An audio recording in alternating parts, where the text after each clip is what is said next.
빌립보서 2장 12, 13절 말씀. 그러므로 나의 사랑하는 자들아, 너희가 나 있을 때뿐 아니라 더욱 지금 나 없을 때에도 항상 복종하여 두렵고 떨림으로 너희 구원을 이루라. 너희 안에서 행하시는 이는 하나님이시니 자기의 기쁘신 뜻을 위하여 너희에게 소원을 두고 행하게 하시나니. 하나님의 주도권이라는 제목의 말씀입니다.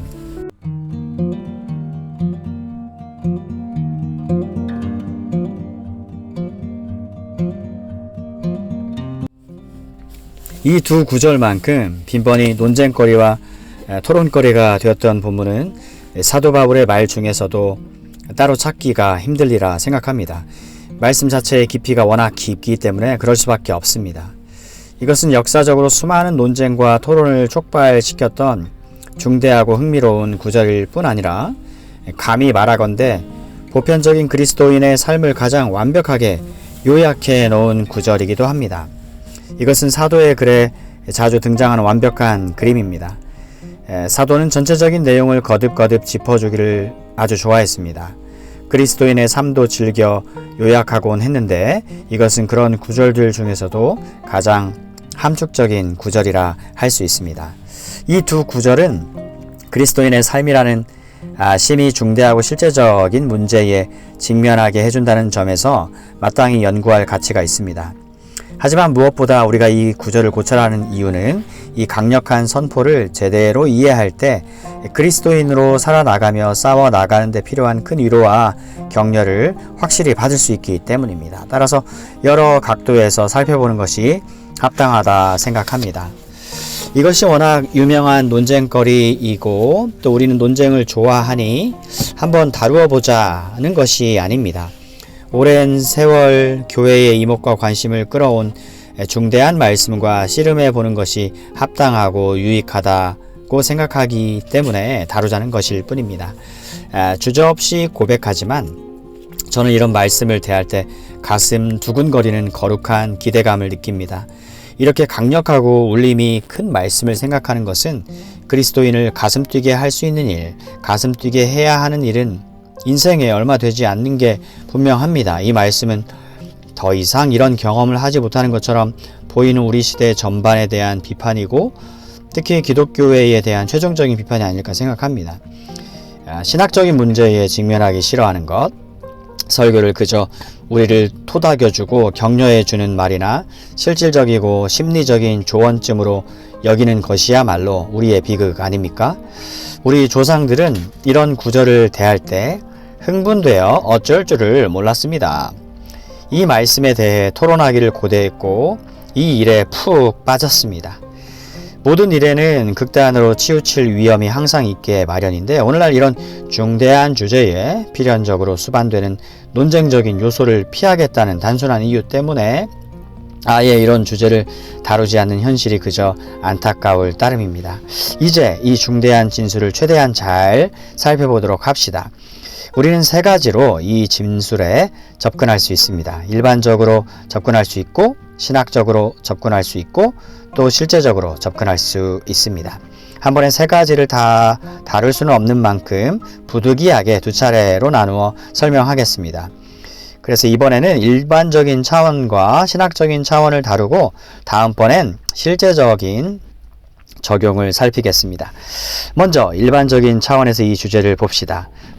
분석에 들어가기 전에 일종의 개괄적인 조망을 통하여 전체 맥락을 살펴볼 수가 있는데 사실 정직한 강해를 위해서는 이렇게 할 수밖에 없습니다.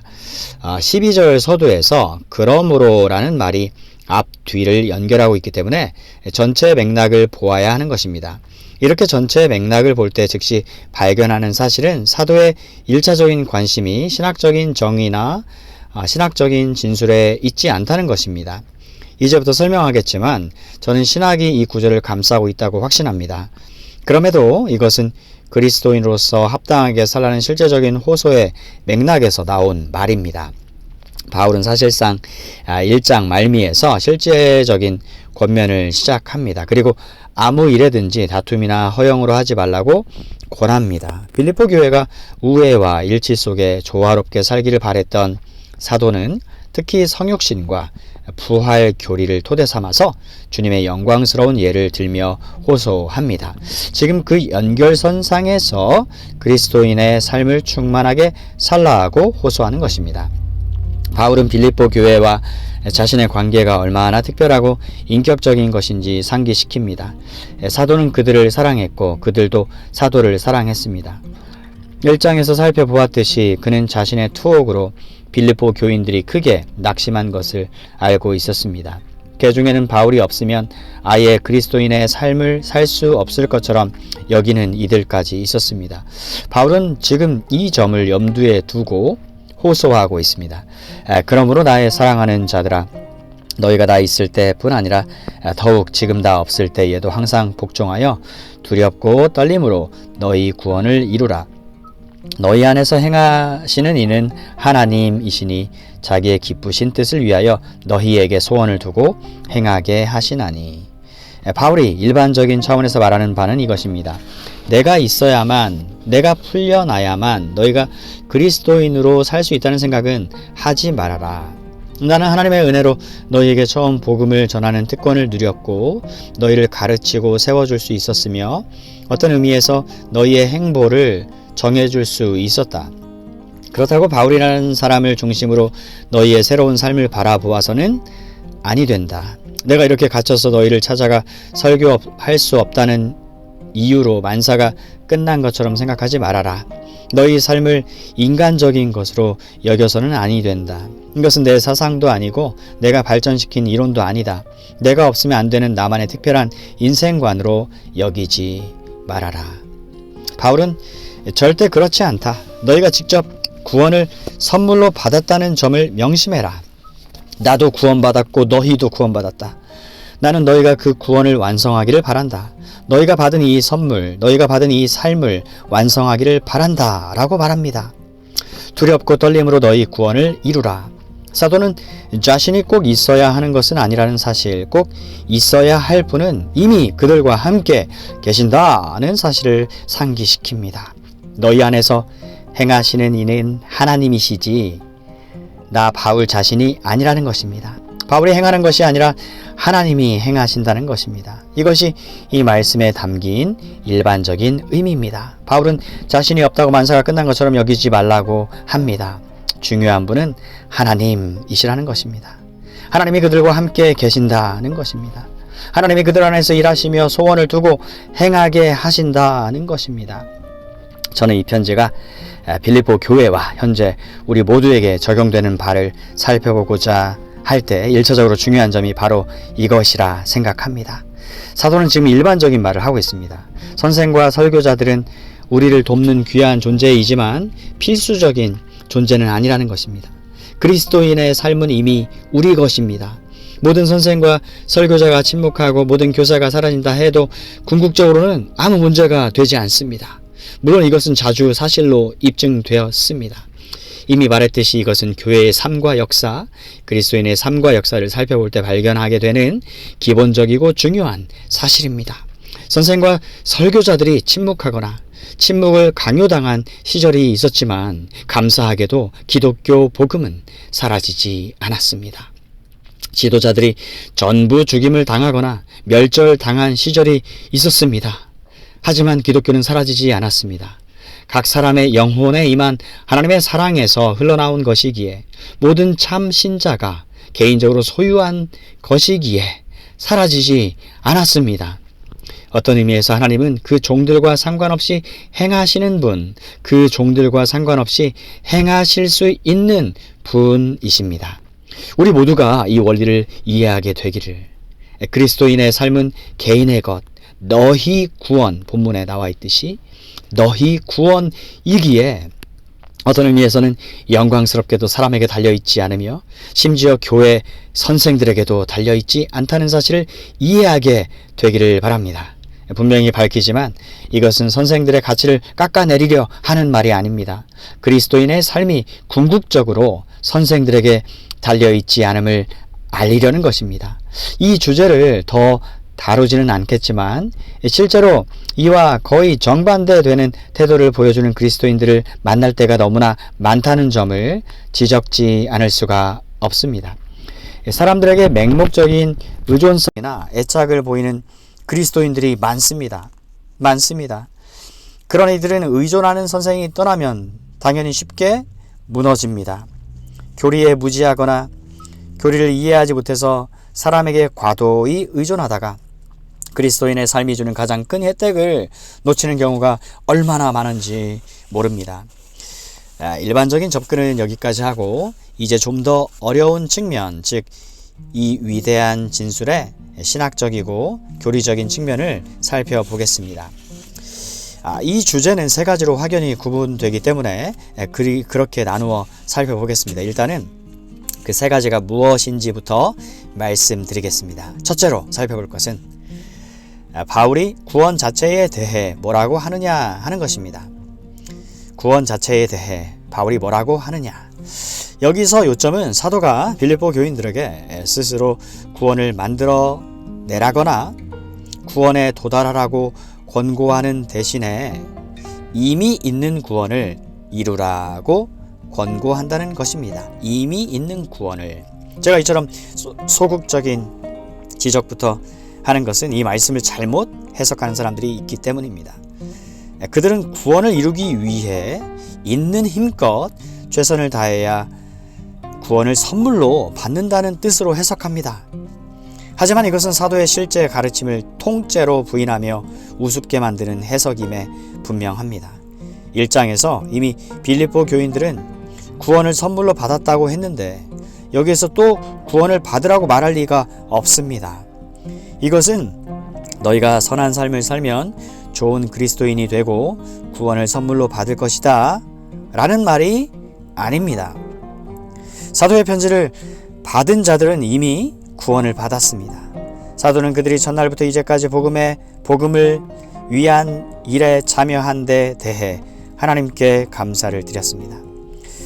그들은 장차 그리스도인이 될 사람들이 아니라 이미 그리스도인이 된 사람들이라는 것이 사도의 전적인 주장입니다. 그러므로 12절은 정해진 자리에 도달하기 위해 일정한 노력을 하라는 뜻이 아닙니다.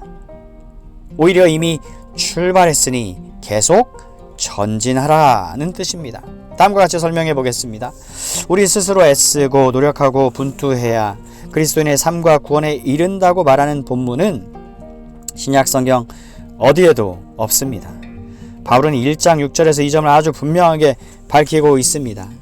너희 안에서 착한 일을 시작하신 이가 그리스도 예수의 날까지 이루실 줄을 혹은 계속하실 줄을 우리는 확신하노라. 이것은 아주 기초적이고 기본적인 사실입니다. 저나 여러분의 힘으로는 구원의 자격을 취득할 수도 없고 구원에 합당한 공로를 쌓을 수도 없다는 것이 신약 성경의 명제입니다. 성경은 구원이 하나님의 선물이라고 말합니다. 구원은 일방적으로 주시는 것입니다. 하나님이 주시기 전까지 우리 쪽에서 할 수 있는 일은 하나도 없습니다. 신약 성경이 구원에 대해 어떻게 말하는지 생각하면 더 명료하게 이해가 될 것입니다. 신약 성경은 칭의와 성화와 영화를 가르칩니다. 이것은 구원의 세 가지 요소입니다. 신약 성경은 인간이 하나님 앞에서 의롭다 하심을 얻는 일, 즉 그리스도 안에서 죄 없다 하심을 얻는 일에 대해 이야기합니다. 하나님은 그리스도 안에서 인간을 용서하십니다. 인간은 믿음으로 의롭다 하심을 얻습니다. 하지만 성화는 그렇지 않습니다. 성화는 다릅니다. 성화는 우리 안에서 진행되는 과정, 완성으로 나아가는 과정입니다. 이처럼 성화는 지속적인 것인 반면에 칭의는 단번에 죄 없이 여김을 받는 것입니다. 칭의는 그리스도의 의를 옷 입어 무죄한 자로 여김 받는 것이며 성화는 우리 안에 그리스도의 형상이 이루어지는 것, 즉 우리의 본성이 정결해지고 순결해지고 깨끗해지고 완전해지는 것입니다. 그리하여 마침내 도달하게 되는 상태가 영화입니다. 그때 저와 여러분을 비롯한 모든 그리스도인은 삶과 죽음과 무덤을 넘어 죄와 악과 더러움에서 완전히 해방된 부활의 몸으로 하나님 앞에 서게 됩니다. 영화로워지는 것입니다. 실제로 구원에는 이 세 가지 요소가 다 포함되어 있습니다. 다른 측면에서 살펴보면 다음과 같이 설명할 수 있습니다. 우리 그리스도인들은 어떤 의미에서 이미 구원을 받았습니다. 그리고 어떤 의미에서 지금 구원을 받고 있으며 또 다른 의미에서 장차 궁극적으로 구원을 받을 것입니다. 사랑하는 여러분, 이 구분에 유념하는 것이 아주 중요합니다. 사도가 여기에서 말하는 바는 칭의가 아니라 성화입니다. 그는 빌립보 교인들에게 구원을 취득하라고 하지 않습니다. 죄사함을 받고 하나님의 웃는 얼굴을 뵙기 위해, 죄책에서 풀려나기 위해 무언가를 하라고, 무슨 일을 하라고 하지 않습니다. 오히려 이미 의롭다 하심을 받았으니 그 구원을 이루라고 말합니다. 하나님 앞에서의 신분을 다루는 것이 아니라 깨끗해지고 정결해지고 완전해지는 과정, 마침내 영광에 이르는 과정을 다루는 것입니다. 여러분, 이 점을 아는 것이 중요합니다. 이것을 칭의의 문제로 보면 사도의 가르침을 왜곡하게 될 뿐 아니라 신약 성경의 가르침도 처음부터 끝까지 왜곡하게 됩니다. 사도의 관심은 우리가 이미 받은 삶을 완성하는 데 있지 그 삶 자체에 도달하는 데 있지 않습니다. 이미 받았으니 그렇게 살라는 것입니다. 물론 이와 관련해서 사도가 이루라는 단어를 사용했다는 점은 흥미롭습니다. 다시 말해 성화는 저와 여러분이 움직여야 하는 일입니다. 알다시피 여기에는 중대한 교리가 관련되어 있습니다. 성화에서 인간의 역할을 아주 수동적으로 생각하는 이들이 있습니다. 아무것도 하지 않고 오직 믿음으로 의롭다 하심을 얻은 것처럼 성화도 그렇게 받으면 된다고 가르치는 것 말입니다. 그들은 믿음으로 의롭다 하심을 받은 것을 강조하면서 좀 더 나은 사람, 완전한 사람이 되기 위해 애쓰고 노력하는 것이야말로 대다수 그리스도인들이 저지르는 큰 실수이자 잘못이라고 말합니다. 가만히 성화의 과정을 따라가면서 자신을 맡기기만 하면 완전해진다는 것입니다. 그들이 가끔 쓰는 문구가 하나님께 맡기고 그가 하시게 하라는 것인데 그 근거로 삼는 구절이 바로 오늘 본문의 이 구절입니다. 아무것도 하지 말고 하나님께 다 맡긴 채 그만 바라보면 주신다는 것입니다. 이 같은 태도에 대한 답변이 바로 본문 구절에 나옵니다. 사도는 이루라는 능동적인 명령을 합니다. 무언가를 하라는 것입니다. 두렵고 떨림으로 너희 구원을 이루라는 것입니다. 바로 이 지점에서 교리의 혼선이 빚어집니다. 나의 모든 노력과 행함과 수고로 그리스도인이 될 수 없다는 말은 맞습니다. 하지만 이처럼 오직 하나님의 은혜로 그리스도인이 되었기 때문에 오히려 내가 동원할 수 있는 힘과 기력과 노력을 다해 행해야 합니다. 그리스도인이 되었다는 것은 이렇게 행할 수 있는 신분을 얻었다는 뜻입니다. 구원을 이루라는 것은 그 신분을 얻은 자들에게 주는 권고입니다. 바울은 우리에게 행하고 수고하고 애쓰라고 믿음의 선한 싸움을 싸우라고 권고합니다. 로마서 6장 11절에서 죄에 대해서는 죽은 자로 여기며 하나님께 대해서는 산 자로 여기라고 말합니다.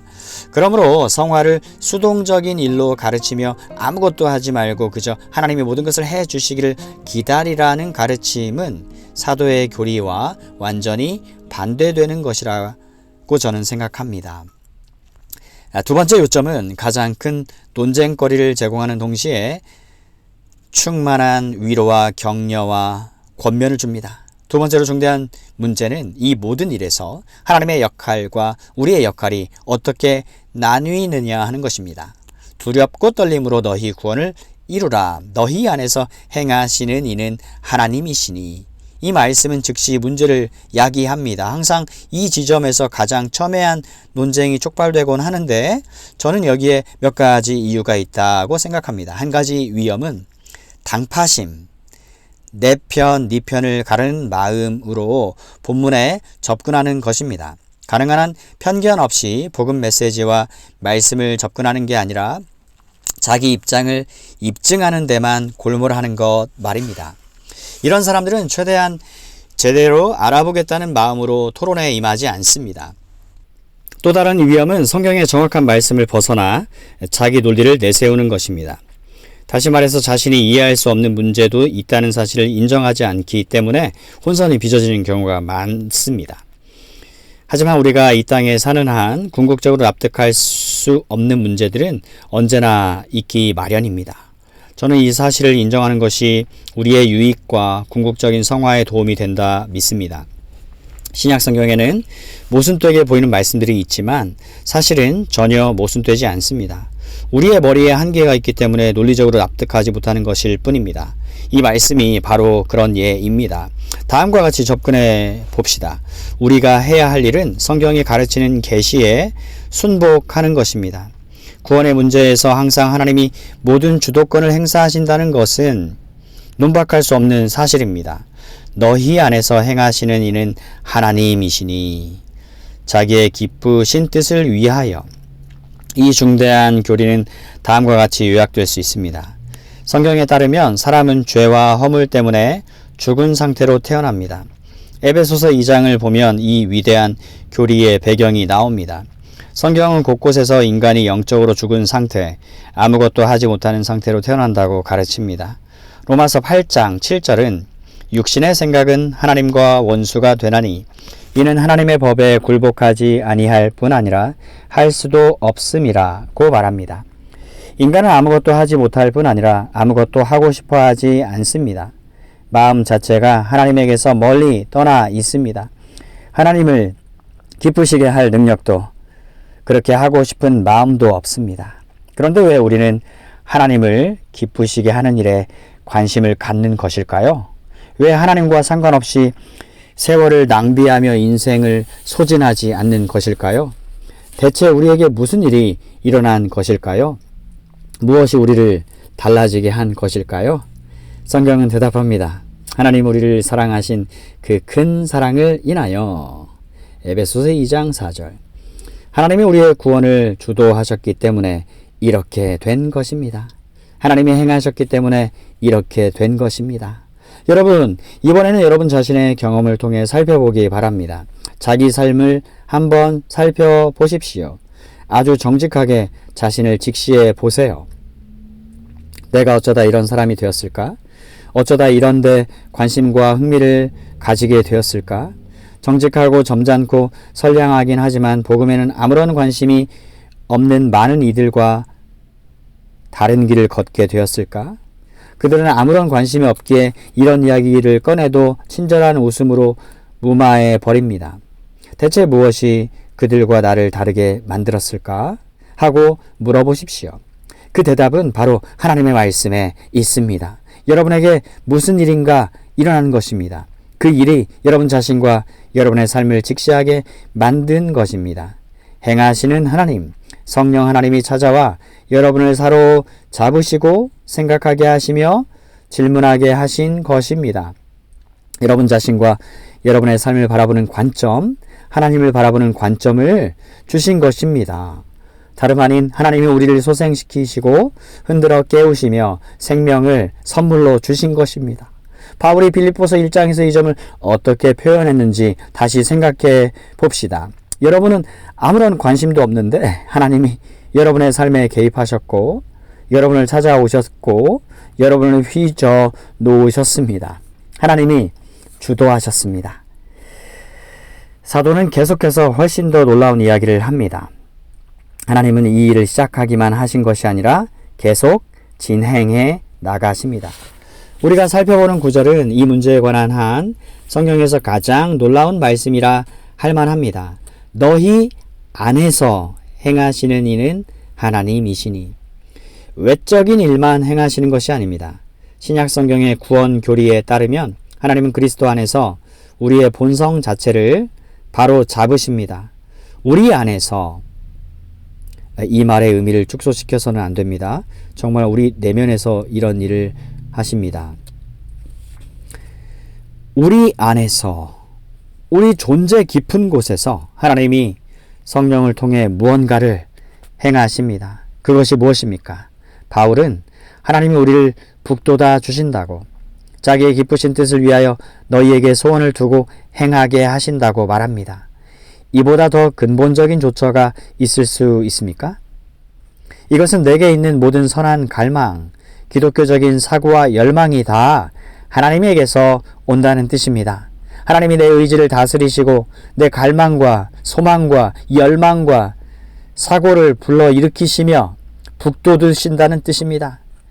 그리스도인으로서 더 충만하고 선하고 온전하게 살고 싶다는 갈망은 우리 스스로 느끼는 것이 아니요, 우리 자신에게서 나오는 것도 아니라는 사실을 늘 충분히 자각하며 살고 있는지 모르겠습니다.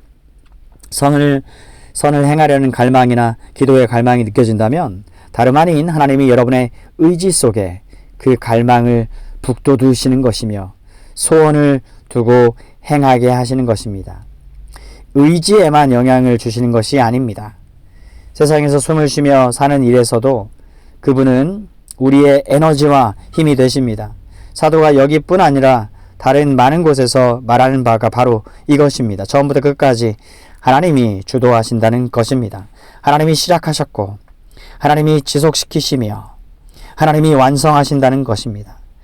그러면서도 저와 여러분에게 직접 행하라고 하는 것, 직접 무언가를 하라고 하는 것은 무슨 아닙니까? 그렇지 않습니다. 다음과 같이 설명해 보겠습니다. 하나님은 우리 안에 이러한 갈망과 힘을 주심으로써 이 일을 하십니다. 다시 말해서 수동적인 상태나 조건에 있는 우리에게 작용하심으로써가 아니라 우리의 의지와 갈망과 사고와 열망과 모든 것을 다스리심으로써 우리를 완성시켜 나가십니다. 그리스도인의 삶을 주신 큰 목적을 이루어 나가십니다. 이처럼 이 일을 시작하시는 분, 우리로 하여금 이 일을 하게 하시는 분은 하나님이십니다. 이것은 하나님이 우리 의지를 강제로 움직이신다는 말이 아닙니다. 하나님이 하시는 일은 그보다 훨씬 더 은혜로운 것입니다. 우리의 의지를 설득하시고 우리에게 거룩한 갈망을 주심으로써 이러한 일들을 하게 만드십니다. 우리 안에서 행하심으로써 구원을 이루고 싶다는 갈망과 야망을 느끼게 만드십니다. 여기에는 본질적인 모순이 없습니다. 아니, 궁극적으로 어떤 모순도 없습니다. 하나님은 이렇게 주도권을 행사하십니다. 바울이 이 주도권에 대해 어떻게 설명하는지 봅시다. 하나님이 이 일을 시작하시는 이유, 우리에게 소원을 두고 행하게 하시는 이유가 무엇입니까? 그것이 자기의 기쁘신 뜻이기 때문입니다. 그야말로 성경에서 가장 놀라운 말씀 아닙니까? 오해하지 맙시다. 이것은 저나 여러분의 죄와 아무 상관이 없이 하시는 일입니다. 이것이야말로 신약 성경의 영광스러운 교리가 아니겠습니까? 우리가 죄인이고 반역자이고 형벌받아 마땅한 자들임에도 불구하고 그 기쁘신 뜻을 위해 은혜로 이 일을 시작하시고 계속해 나가신다는 것입니다. 우리는 스스로 묻습니다. 내가 어쩌다 이런 사람이 되었을까? 그에 대한 답은 오직 하나님의 은혜 덕분이라는 것입니다. 그러면서도 우리는 책임감을 느낍니다. 내 의지와 에너지를 다 써야 할 것 같은 생각이 듭니다. 구원을 이루라는 명령을 들을 때 정말 구원을 이루고 싶다는 갈망이 생깁니다. 이런 마음을 주시는 분은 하나님이지만 그렇다고 내 몫의 책임이 줄어드는 것은 아닙니다. 마지막으로 이 세상에서 인내하는 문제에 대해 말씀드리겠습니다. 제가 언급할 것은 두 가지입니다. 이 교리가 이 세상에서 인내할 수 있도록 보장해주고 있음을 알겠습니까? 이 세상에서 인내할 수 있도록 보장해주고 있다. Perseverance of Saints, 성도의 견인, 성도로 하여금 견인케 하시는 성령의 은혜. 하나님이 내 의지를 다스리시는 한 나는 계속 앞으로 나아가야 합니다. 사람들은 바르게 살려는 의지도 없고 갈망도 없기 때문에 실패합니다. 하지만 여러분 안에서 행하시는 분은 하나님이십니다. 그분이 여러분에게 바르게 살려는 의지를 주시기 때문에 여러분과 저는 계속 앞으로 나아갈 수 있습니다. 감사하게도 이것이 전부가 아닙니다. 문제는 훌륭한 그리스도인의 삶을 살려는 의지가 있음에도 우리가 약하다는 것입니다. 에너지도 힘도 영적인 동력도 없다는 것입니다. 바울은 괜찮다. 그분이 이 일을 행할 에너지도 주신다. 고 말합니다. 너희에게 소원을 두고 행하게 하시나니. 갈망만 주시는 게 아니라 힘도 주신다는 것입니다. 그리스도인의 삶에는 이 두 가지가 보장되어 있습니다. 하나님은 자신이 시작하신 과정을 계속 이끌어 나가십니다. 하지만 두렵고 떨림으로 하라는 말은 무슨 뜻이지요? 라고 묻는 이가 있을 것입니다. 자, 이 질문은 다음에 다루도록 하겠습니다. 하지만 궁극적인 구원 여부에 대한 두려움을 의미하지 않는다는 사실은 금세 알 수 있습니다. 이 말은 일종의 경외감과 경건한 두려움을 가지라는 뜻입니다. 하나님이 여러분 안에서 행하시면 구원은 이미 보장된 것입니다. 이렇게 해서 영광스러운 교리를 서둘러 살펴보았습니다. 이제 한 가지 간단한 질문으로 설교를 맺도록 하겠습니다. 이 질문이 가장 중요합니다. 여러분은 하나님이 여러분 안에서 행하심을 인식하고 있습니까? 알겠지만 이것이 그리스도인의 증표입니다. 일정한 인생관이나 도덕률 등을 고수하는 것은 증표가 되지 못합니다.